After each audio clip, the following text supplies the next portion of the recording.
नमस्कार किसान भाइयों, स्वागत है आप सभी का आपके अपने कार्यक्रम कृषि दर्शन में। और आज हम जिस विषय पर बात करने वाले हैं वो है संरक्षित संरचनाओं में सब्जी की खेती। जैसा कि हम सभी जानते हैं, ये कृषि की सबसे नवीनतम तकनीक है और इस तकनीक के माध्यम से ज़्यादा उत्पादन कर सब्जियां उगाई जा रही हैं। अगर हम इसके वर्गीकरण को देखें तो इसमें तरह तरह से खेती की जाती है, जैसे कि प्लास्टिक लो टनल खेती, छायादार नेट हाउस खेती और पॉली हाउस खेती।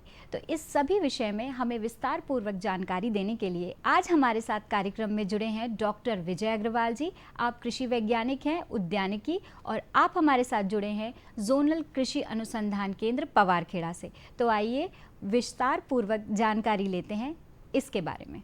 किसान भाइयों, आज हम बात करेंगे कि किस प्रकार से संरक्षित संरचनाओं में आप खरीफ के मौसम में सब्जियों की खेती कर सकते हैं। किसान भाइयों, जैसा कि हम सब जानते हैं कि इस समय मध्य प्रदेश में उद्यानिकी का रकबा लगभग 25 लाख हेक्टेयर है और बहुत सारे हमारे किसान भाई हैं जो उद्यानिकी फसलों की तरफ आकर्षित हुए। और चूंकि ये एक ऐसी फसल होती है उद्यानिकी फसलों में सब्जी जिसमें से कम क्षेत्र में किसान भाइयों को ज़्यादा फायदा मिलता है और वो बाज़ार में कम क्षेत्रफल में भी खेती करके अधिक मुनाफा कमा सकते हैं। तो चूंकि अभी खरीफ का मौसम है और वर्तमान समय में चूंकि बारिश का मौसम है और सब्जियों में बहुत ज़्यादा अगर पानी लगता है, खेत में जल भराव की स्थिति रहती है, तो उसमें कहीं ना कहीं किसानों को नुकसान होता है। तो ऐसे में संरक्षित संरचनाएं जो होती हैं उसमें आप खरीफ के मौसम में भी या आगामी ऋतु में भी हम सब्जियों की खेती कर सकते हैं। तो सबसे पहला प्रश्न उठता है कि हम कौन सी संरक्षित संरचनाओं की में हम सब्जियों को लगाएंगे। तो आपने देखा होगा कि ग्रीन हाउस या पॉली हाउस जो होते हैं वो संरक्षित खेती का ही एक प्रकार होते हैं। इसी प्रकार से जो प्लास्टिक मल्चिंग का हम प्रयोग करते हैं वो भी एक संरक्षित संरचनाओं के अंतर्गत आता है। और वॉकिंग टनल, लो टनल्स या फिर शेड नेट हाउस, ये सारी संरक्षित संरचनाएं होती हैं जिसके अंदर हम इस समय खेती कर सकते हैं। तो इस समय सबसे अच्छा जो तरीका होता है वो होता है ग्रीन हाउस या पॉली हाउस के अंदर खेती करना, या फिर हमारे जो वॉकिंग टनल्स होते हैं जिसमें ऊपर से नेट लगा हुआ रहता है, ऊपर से इसमें जो प्लास्टिक फिल्म होती है जो ग्रीन हाउस के ऊपर फिल्म लगाई जाती है उसके अंदर हम खेती कर सकते हैं। अब इस समय खेती करने का, जैसे मैंने बताया कि बारिश से हम अपनी फसल को सुरक्षित रख सकते हैं और साथ ही साथ इसमें चूंकि इस समय बारिश का मौसम रहता है तो कई प्रकार के रस चूसक कीटों का भी प्रकोप फसलों पे बहुत ज़्यादा होता है। तो इससे हम फसलों को सुरक्षित रख सकते हैं। अब इसमें हम बात आती है कि इस मौसम में अगर हम ग्रीन हाउस या पॉली हाउस में खेती करने जा रहे हैं तो कौन सी ऐसी सब्जियों की फसल है जिसको हम लगाकर मुनाफा ले सकते हैं। तो सबसे पहले बात आती है कि इस समय हमें जो लगाना है वो इसमें हम टमाटर की खेती कर सकते हैं, टमाटर को रुपाई कर सकते हैं। इसके अलावा मिर्ची को हम लगा सकते हैं। इसके बाद जो खरीफ में हम देखते हैं कि प्याज की अगर हमें रोपा वगैरह तैयार करना है तो वो भी संरक्षित संरचनाओं के अंदर हम कर सकते हैं। इसके अलावा अभी बारिश का जैसे जैसे मौसम आगे बढ़ता जाएगा या बारिश जैसे ही चालू होगी तो पत्तेदार सब्जियों की बाज़ार में बहुत ज़्यादा कमी हो जाती है। ऐसे में देखते हैं कि जो पालक हुआ या धनिया हुआ, मेथी हुआ, इसके मार्केट में बाज़ार में भाव बहुत ही अधिक हो जाते हैं। और इस समय अगर किसान भाई जिनके पास संरक्षित संरचना बनी हुई है, जिन्होंने गर्मियों में पॉली हाउस या शेडनेट हाउस का निर्माण कराया है, वो भी इस तरह की खेती कर सकते हैं। तो इसमें इस समय मुख्य रूप से आप टमाटर की खेती कर सकते हैं, इसके बाद पत्तेदार सब्जियां लगा सकते हैं, खीरे की खेती कर सकते हैं। एक बात का हमको ध्यान रखना है कि कभी कभी हम सोचते हैं कि बारिश से बचाने के लिए, चूंकि अभी बेल वाली फसलें खेतों में लगी हुई हैं, इसमें आप देखेंगे कि इस समय लौकी लगी हुई, गिलकी लगी हुई, तोरई लगी हुई, करेला लगा हुआ है। कभी कभी किसान भाई गलती से संरक्षित संरचनाओं में, विशेषकर पॉली हाउस के अंदर भी बारिश से बचाने के लिए इस तरह की फसलों को लगा देते हैं। किसान भाइयों, जब हम इस तरह की फसलों को संरक्षित संरचनाओं में लगाते हैं तो उसमें फूल आता है, फल नहीं आता, क्योंकि उसके अंदर कीड़े नहीं प्रवेश कर पाते हैं और जिससे परागण नहीं हो पाता है और इनमें हम फलन नहीं ले पाते। तो इसमें आप टमाटर लगाइए और खीरे की खेती इस समय कर लीजिए। इसके अलावा 1.5 से 2 महीने का जो समय रहता है इसमें आप धनिया की खेती कर सकते हैं, पालक लगा सकते हैं, मेथी लगा सकते हैं। इसके अलावा आप गोभी वर्गीय फसलों को भी इस मौसम में लगा सकते हैं जो खुले खेत में लगाना संभव नहीं है।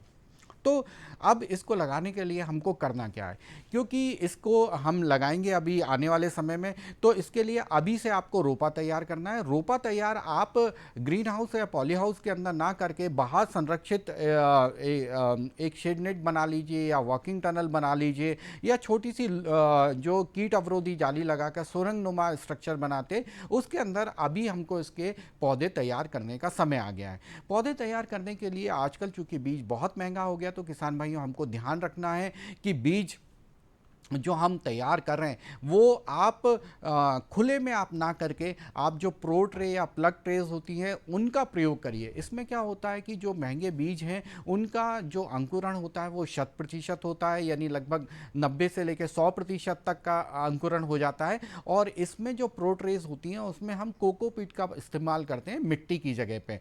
तो इसमें हम कोकोपीट, वर्मीकुलाइट और परलाइट का मिक्सचर या कोकोपीट पेट या फिर उसमें वर्मी कंपोस्ट मिलाकर उसका मिक्सचर तैयार करते हैं और उसके अंदर हम बीजों को लगा देते हैं। तो इस समय आप बीजों को उसमें लगा दीजिए। और साथ ही साथ जो हमारी संरक्षित संरचनाएं हैं, ग्रीन हाउस, पॉली हाउस जो हमने बना रखा हुआ है, उसके अंदर आप बेड को तैयार कर लीजिए। बेड को तैयार करना बहुत ही आवश्यक है किसान भाइयों, क्योंकि जो भी इसके अंदर खुले में जब हम सब्जियां लगाते हैं तो वो टमाटर या दूसरी फसलें होती हैं वो कम समय 4 या 5 महीने की होती है। जब हम संरक्षित खेती में करते हैं तो वो 8 से 9 महीने तक फसल देती हैं। तो उसको आप है ना बेड को अच्छे से तैयार कर लीजिए। बेड को तैयार करने के लिए ध्यान रखिए कि पॉली हाउस के अंदर लगभग आधा मीटर उठा हुआ बेड बनाते हैं और 1 मीटर चौड़े बेड को आपको बनाना है। तो बेड बना लीजिए। बेड के ऊपर जो है अच्छी सड़ी हुई गोबर की खाद, और गोबर की खाद में एक समस्या आ सकती है कि अगर सही ढंग से सड़ी हुई नहीं है तो अंदर खरपतवार की समस्या आएगी। तो इसमें जैविक खाद के रूप में आप जो केचुए वाली खाद होती है या वर्मी कंपोस्ट होती है उसका आप प्रयोग उसमें कर लीजिए। और इसके बाद जब आप बेड को बना लेते हैं 1 मीटर चौड़े और लंबे लंबे बेड बना लेते हैं, इसके बाद चूंकि टमाटर हुआ या खीरा हुआ ये बेल वाली फसलें होती हैं तो इनकी किस्में भी अलग होती हैं। जो बाहर हम किस्म लगाते हैं वो अलग होती हैं और अंदर जो लगाते हैं पॉली हाउस वाली वो किस्में अलग होती हैं। इस बात का ध्यान रखें। और इसके बाद पॉली हाउस के अंदर संरक्षित संरचनाओं के अंदर आप ऊपर इसको पौधों को सहारा देने के लिए जो 3 mm का वायर होता है वो आप जरूर लगा लें। यानी आपको उसमें ऊपर तार को सपोर्टिंग स्ट्रक्चर जरूर लगाना है, जो कि ट्रेलिसिंग बोलते हैं जिसको। और उसके द्वारा पौधों को, क्योंकि जैसे ही आप पौधा लगाएंगे तो आप मान के चलिए कि 15 से 20 दिन के अंदर पौधों को सहारा देने की आवश्यकता होती है। तो आप इसमें इसी समय उसकी तैयारी कर लीजिए, बीज को डाल दीजिए तैयार होने के लिए, और साथ में अंदर संरचना के अंदर बेड बना लीजिए, तार लगा दीजिए। और प्लास्टिक मल्चिंग का भी आप प्रयोग कर सकते हैं किसान भाइयों। प्लास्टिक मल्चिंग क्या होती है, इसमें जो हमको सब्जियों के लिए प्लास्टिक मल्चिंग का प्रयोग करना है वो ब्लैक और सिल्वर रंग की, यानी जो 2 रंग की आप देखते हैं प्लास्टिक फिल्म होती है उसका प्रयोग करिए। अच्छी किस्म की फिल्म लीजिए जो कि यूवी स्टेबलाइज हो, अच्छी कंपनी की हो, उसकी जो उम्र होती है, लाइफ होती है वो ज़्यादा होती है। और 25 माइक्रोन मोटी हमको, यानी 100 गेज मोटी हमको फिल्म लेनी है और इसी समय उसको उसके अंदर बिछा दीजिए। और लगभग 50 सेंटीमीटर पौधे से पौधे और 50 सेंटीमीटर कतार से कतार इसमें छेद आपको करना पड़ेगा। यानी जो एक आपने बेड बनाया है या क्यारी बनाई है पॉली हाउस में, उसमें 2 कतार इसमें लगती हैं। तो पॉली हाउस में आप फिल्म को बना लीजिए और उसके बाद इसमें आपको ड्रिप लाइन भी इस समय बिछा के आपको रखनी है। तो इस बेड तैयार कर लीजिए, ड्रिप लाइन बिछा लीजिए, पॉलीथीन फिल्म बिछा लीजिए, सहारा देने के लिए तार को लगा लीजिए। और जैसे ही पौधा तैयार होता है उसके बाद इसमें लगभग 25 से 30 दिन बाद को पौधों को इसमें हमको रुपाई कर देना। रुपाई करने के बाद आप ध्यान रखिएगा कि ड्रिप के माध्यम से ना करके फव्वारे के माध्यम से अगर 15-20 दिन पानी अगर देते हैं तो उससे क्या होता है, जड़ों का विकास सारी तरफ हो जाता है पौधों में। और उसके बाद आपको ड्रिप और फर्टिगेशन के माध्यम से जो खाद है वो फर्टिगेशन के माध्यम से इसमें देनी है। और अगर आपकी पौधे तैयार होने में अभी देर है तो ऐसे में आप पत्तेदार सब्जियां लगा दीजिए, जब तक 1 से 1.5 महीने में वो बाजार में आ जाएंगी, उससे आपको लाभ मिल जाएगा। और उसके बाद आप इन सब्जियों को आप अंदर लगा सकते हैं। तो किसान भाइयों, इस मौसम में संरक्षित खेती का प्रयोग करके आप कम जगह में ज्यादा फायदा ले सकते हैं और ज्यादा उत्पादन ले सकते हैं, बाजार से अच्छा भाव भी प्राप्त कर सकते हैं। अरे सुन तो, मुझे क्या सुनाना चाहते हो? जो सुनाओ मेरी सौतन को। किसको? अरे वही तुम्हारा मोबाइल फोन जिससे सुबह शाम दिन रात चिपके रहते थे और कहते थे किसान कॉल सेंटर से बातें हो रही हैं। अच्छा ये बात है। हाँ, क्यों? क्या हुआ? अब बात नहीं होती क्या? अब तो झट से बात हो जाती है। संबंधी समस्याओं का अपनी भाषा में तुरंत हल पाने के लिए पूरे भारत में किसी भी फोन से हेल्पलाइन नंबर पर संपर्क करें। किसानों का दोस्त किसान कॉल सेंटर।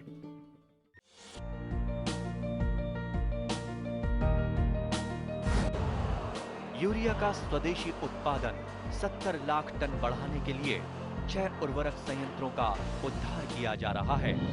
FCIL के गोरखपुर, सिंदरी, तलचर और रामागुंडम संयंत्र, HFCL की बरौनी इकाई और BVFCL की नामरू फोर्थ। सोने पर सुहागा ये है कि देश में अब बनेगा सिर्फ नीम लेपित यूरिया, क्योंकि इससे होगा किसानों का फायदा ही फायदा। अनाज का उत्पादन 10% तक बढ़ेगा। बढ़ेगी 10 से 15% नाइट्रोजन क्षमता।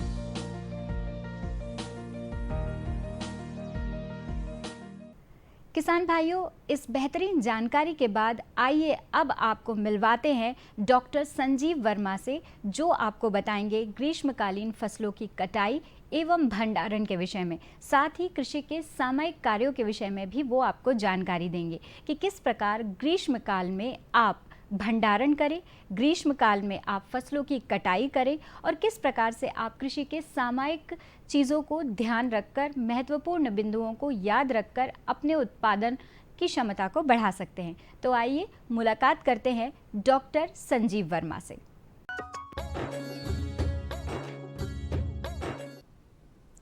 किसान भाइयों नमस्कार। किसान भाइयों, ग्रीष्मकाल चल रहा है और हमारे किसान भाइयों ने कई ग्रीष्मकालीन फसलें लगा रखी हैं। तो आज हम चर्चा करेंगे कि इस समय ग्रीष्मकाल में खेती में क्या कार्य करें। साथ ही साथ हमारी जो ग्रीष्मकालीन फसलें हैं, खास करके जिसमें मूंग है, कोई किसान भाई उड़द भी लगाते हैं, ग्रीष्मकाल में तिल लगाते हैं, और इसके अलावा मक्का, हमारे ग्रीष्मकालीन मक्का किसान भाइयों, तो उसमें किस तरह से इस समय कृषि कार्य करने चाहिए। तो हम सबसे पहले बात करेंगे किसान भाइयों कि इस समय कौन से कृषि कार्य हमारे किसान भाई खेती में करें। उसमें सबसे पहली बात आती है ग्रीष्मकाल में हमारी सबसे पहले गहरी जुताई की मैं बात करना चाहूँगा।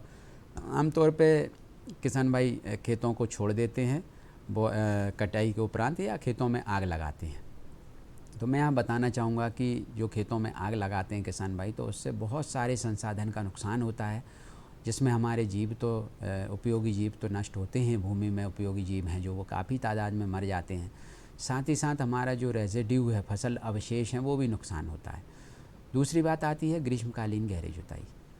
तो मैं यहाँ बताना चाहूँगा ग्रीष्मकालीन गहरी जुताई के क्या फ़ायदे हैं। आमतौर पर मैं देखता हूँ बहुत काफ़ी समय से किसान भाइयों में ग्रीष्मकालीन गहरी जुताई का जो ट्रेंड है वो काफ़ी कम होता जा रहा है, क्योंकि उत्पादन लागत बढ़ती है और इससे हमारे किसान भाई इस बात पर ध्यान नहीं देते कि उससे लाभ क्या है।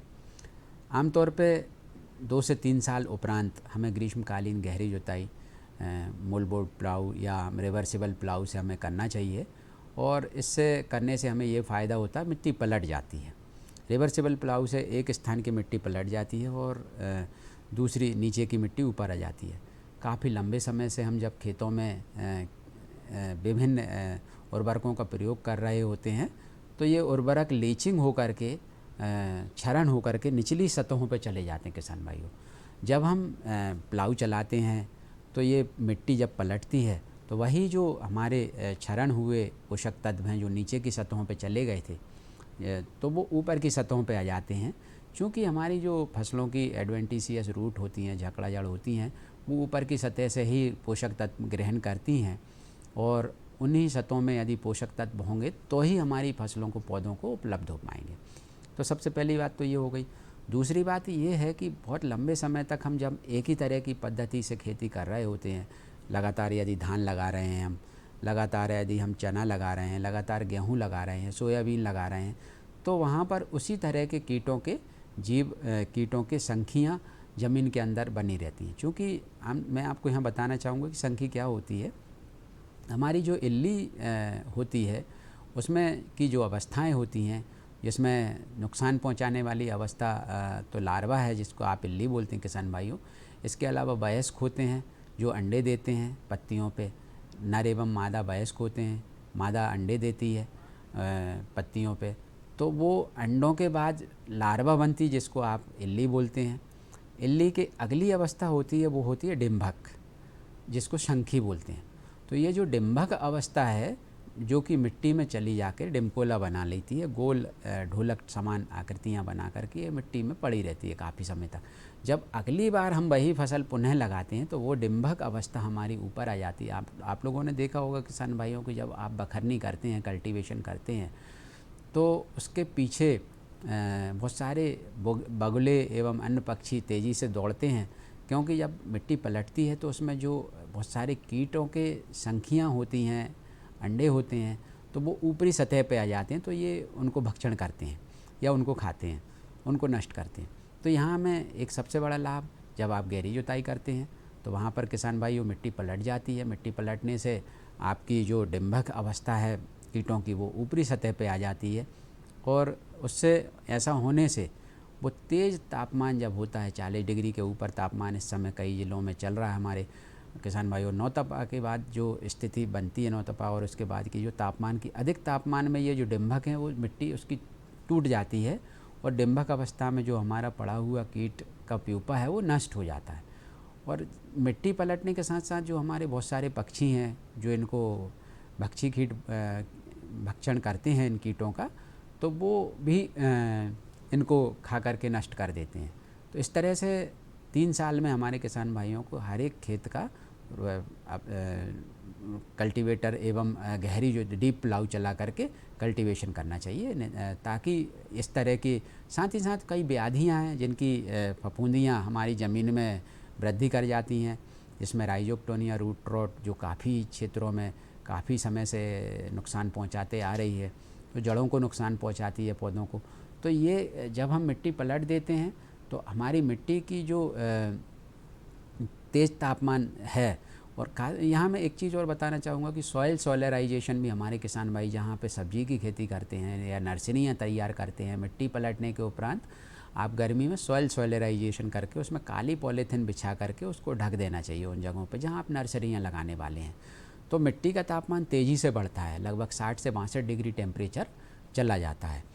तो इससे भी जो उसके अंदर फंगस या फफूंदियाँ होती हैं, कई तरह की फफूंदियाँ जो ग्रोथ लगातार एक ही तरह की खेती करने की वजह से जो रहती हैं, तो वो भी नष्ट हो जाती हैं। तो इस तरह से 2 चीज़ों को बहुत ज़्यादा नुकसान पहुंचती है तेज़ तापमान और डीप प्लॉइंग से।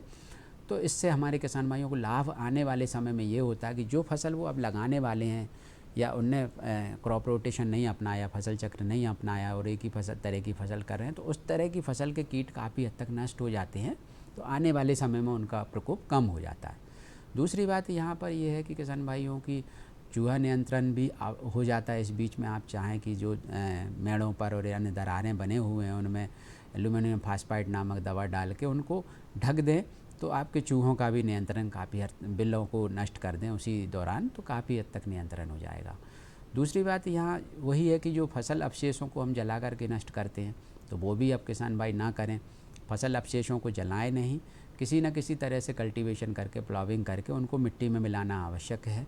मैंने बताया आपको कि जिस तरह से हम 1 एकड़ में जितनी हम फसल लेते हैं गेहूँ की या धान की, तो उतना ही लगभग फसल अवशेष हमारा 1 एकड़ में नष्ट हो जाता है जलने के उपरांत। यदि आपने 1 एकड़ में 20 कुंटल गेहूँ पैदा किया है, तो लगभग 20 से 22 कुंटल 25 कुंटल तक भूसा, यानी उसका जो गेहूँ की फसल का जो अवशेष है, फसल रेजिड्यू, क्रॉप रेजिड्यू है, तो वो नष्ट हो जाता है आग लगाने के उपरांत। यदि हम उसको सही तरीके से उपयोग करें, जिसमें जवाहर बायोडाइजेस्टर नामक हमारा बैक्टीरिया है जो कि काफ़ी अच्छा काम कर रहा है, जवाहर बायोडाइजेस्टर बैक्टीरिया का प्रयोग करके हम उसको छिड़काव करके उस फसल अवशेष को यदि उसी खेतों में सड़ाएंगे या नष्ट करेंगे, तो लगभग आपका 20 कुंटल जो आपका फसल अवशेष से लगभग 14 कुंटल खाद बन के वहीं उपयोग में आने लगेगा। तो ये एक बाह्य प्रक्रिया है, यानी लगभग 70% खाद में परिवर्तित हो जाएगा डिकम्पोज होने के बाद 70%। साथ में साथ ऑर्गेनिक कार्बन की मात्रा हमारी ज़मीन में बढ़ेगी, जो कि हमारे अन्य जीवों के लिए काफ़ी उपयोगी होगी। तो ये जो प्रमुख बातें हैं जो मैंने आपको बताई हैं। अब मैं चलते चलते एक चीज़ और बता दूं यहाँ किसान भाइयों की, अब इस समय मूंग की फसल हमारी कटाई अवस्था में आ रही है, तो किसान भाइयों को चाहिए कि उपयुक्त समय देख कर के उसकी कटाई का कार्य आरंभ कर दें। कि प्री मानसून शॉवर्स भी आने लगेंगे जून में, उसके पूर्व हमारे किसान भाइयों को कटाई एवं गहाई करके उनको पर्याप्त मात्रा में सुखाने के उपरांत ही भंडारण करना चाहिए कि लगभग 10% नमी जब रहे दलहनी फसलों को तभी भंडारण के लिए ले जाने चाहिए, नहीं तो उसमें भंडार गृह में उनको घुन से नुकसान पहुंचने की संभावना होती है। दूसरा, आपकी तिल जिनने लगा रखी किसान भाई, उसकी अवधि थोड़ी सी ज़्यादा होती है, लगभग 75 से 80 दिन होती है। तो तिल्ली की फसल यदि आपकी लगभग कटाई की अवस्था में, तो कटाई गहाई कर प्रबंधन ठीक शीघ्र कर लें, ताकि आपको आने वाले जो खरीफ के मौसम में खेतों को तैयार करने का भी मौका मिलेगा। और यहाँ मूंग की खेती कर रहे किसान भाइयों को मैं एक संदेश और देना चाहूँगा। वो काफ़ी लंबे समय से टोटल वीड किलर का उपयोग कर रहे हैं, फसलों को सुखा करके अपनी मूंग की फसल को सुखाने के उपरांत और हार्वेस्टर कंबाइन हार्वेस्टर चला करके वो कटाई कार्य करते हैं, तो वो उपयुक्त नहीं है। इस पद्धति को उन्हें बदलाव करना चाहिए। कम अवधि की ही किस्में लगाएं, जो कि और ख़ास करके जो ग्रीष्मकालीन किस्में उन्हीं को लगाएं, तो वो समय पर परिपक्व होंगी। सिंचाई व्यवस्था ऐसी रखें कि अधिक सिंचाई ना दें, उर्वरक प्रबंधन बैलेंस रखें, ताकि आपकी फसल अधिक समय तक हरियाली नहीं बनी रहे। तो इन खास बातों का ध्यान रखेंगे तो आपको ये टोटल वीड किलर या इस तरह की दवाइयों का छिड़काव नहीं करना पड़ेगा फसल को सुखाने के लिए, जो कि हार्मफुल है, हमारे आने वाले समय में लोगों के स्वास्थ्य के लिए भी हानिकारक है। तो इन बातों का विशेष ध्यान रखें।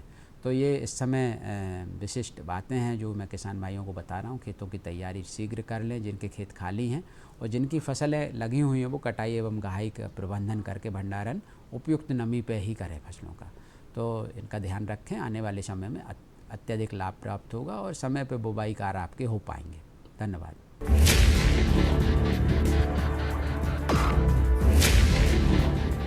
भोजन, जल और शुद्ध वातावरण हमारे जीवन का मुख्य आधार है और कृषि इसका मूल स्तंभ। पिछले 60 वर्षों में विज्ञान आधारित कृषि का व्यापक प्रसार हुआ है। साथ ही कृत्रिम संसाधनों के बढ़ते प्रयोग से कृषि की सतत क्षमता पर चिंताएं बढ़ी हैं। प्रधानमंत्री श्री नरेंद्र मोदी जी के दूरदर्शी नेतृत्व के अंतर्गत रसायन मुक्त जैविक खेती एक महत्वपूर्ण प्रयास है। रसायन मुक्त जैविक खेती को बढ़ावा देने के लिए 5 वर्ष पूर्व सरकार ने परंपरागत कृषि विकास योजना तथा उत्तर पूर्व भारत में जैविक मूल्य श्रृंखला योजनाएं आरंभ की। ऑर्गेनिक फार्मिंग को देश भर में बढ़ावा देने के लिए सरकार अनेक प्रयास कर रही है। इसके लिए परंपरागत कृषि विकास योजना के तहत काम किया जा रहा है। न सिर्फ ऑर्गेनिक फार्मिंग को बल दिया जा रहा है, बल्कि उसके लिए वैल्यू एडिशन और मार्केट की व्यवस्था भी की जा रही है। भारत सरकार एवं किसानों के सम्मिलित प्रयासों से आज देश के लगभग 36 लाख किसान 38 लाख हेक्टेयर क्षेत्र में जैविक खेती कर रहे हैं। इसके अतिरिक्त हमारे देश के अनेक ऐसे क्षेत्र हैं जहां आज भी पारंपरिक जैविक खेती हो रही है। इन पारंपरिक जैविक क्षेत्रों को जैविक प्रमाणीकरण सुलभ कराने हेतु पीजीएस के अंतर्गत लार्ज एरिया सर्टिफिकेट का प्रावधान किया गया है। इस प्रक्रिया की विशिष्टता ये है कि इसमें प्रमाणीकरण मात्र 2 से 3 महीनों में हो जाता है, जबकि सामान्य परिस्थितियों में इसमें 2 से 3 वर्ष का समय लगता है। अंडमान निकोबार केंद्र शासित प्रदेश के कार निकोबार एवं नैन काउरी द्वीप समूह देश के सर्वप्रथम ऐसे प्रमाणीकृत जैविक क्षेत्र हैं। अभी हाल ही में संपूर्ण लक्षद्वीप को जैविक खेती के रूप में प्रमाणित किया गया है। वर्ष 2016 में सिक्किम राज्य पूर्ण जैविक कृषि राज्य के रूप में प्रमाणित हो चुका है। सुदूर उत्तर में हिमालय श्रृंखला के बीच स्थित लद्दाख ने भी पूर्ण जैविक के लक्ष्य की ओर बढ़ना शुरू कर दिया है। जैविक उत्पादों को बाजार सुलभ कराने तथा किसानों की उपभोक्ताओं तक पहुंच बनाने के लिए एक समर्पित जैविक खेती पोर्टल भी बनाया गया है। जैविक खेती पोर्टल के जानकारी मंच और विपणन मंच के माध्यम से किसानों को उच्च गुणवत्ता उत्पादन तथा बाजार उपलब्ध कराया जा रहा है। आशा है देश के सभी राज्य अपने जैविक क्षेत्रों का विस्तार करेंगे और देश में जैविक कृषि क्रांति को मजबूत करने में योगदान देंगे। जैविक उत्पादों की देश और विदेशों में बढ़ती मांग तथा जैविक उत्पादों का बढ़ता बाजार, किसानों की उपभोक्ताओं तक पहुंच तथा जैविक एफपीओ द्वारा जैविक कृषि व्यापार में भागीदारी हमारे किसानों को अपनी आय बढ़ाने का अवसर दे रहा है। पिछले 5 वर्षों में जैविक कृषि उत्पादों का निर्यात दोगुने से अधिक बढ़कर 7,000 करोड़ रुपए से अधिक का हो गया है और इसमें प्रतिवर्ष 20% से अधिक की वृद्धि हो रही है।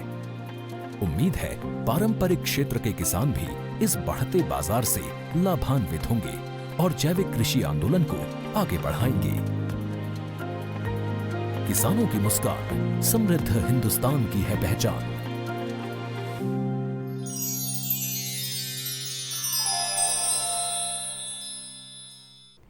किसान भाइयों, आज के इस अंक में हमने बहुत ही महत्वपूर्ण कृषि तकनीकों पर बात करी, जिसमें सब्जियों की संरक्षित खेती सम्मिलित थी और इस विषय पर आपको बहुत अच्छी जानकारी दी हमारे कृषि वैज्ञानिकों ने। साथ ही ग्रीष्मकालीन समय में आप फसलों की कटाई और भंडारण किस प्रकार से कर सकते हैं, इस विषय पर भी आपको महत्वपूर्ण जानकारी प्रदान की गई।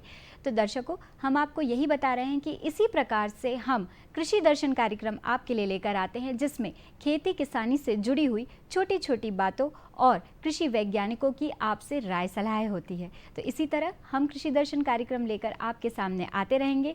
फिलहाल आज के अंक में मुझे दीजिए इजाज़त। नमस्कार।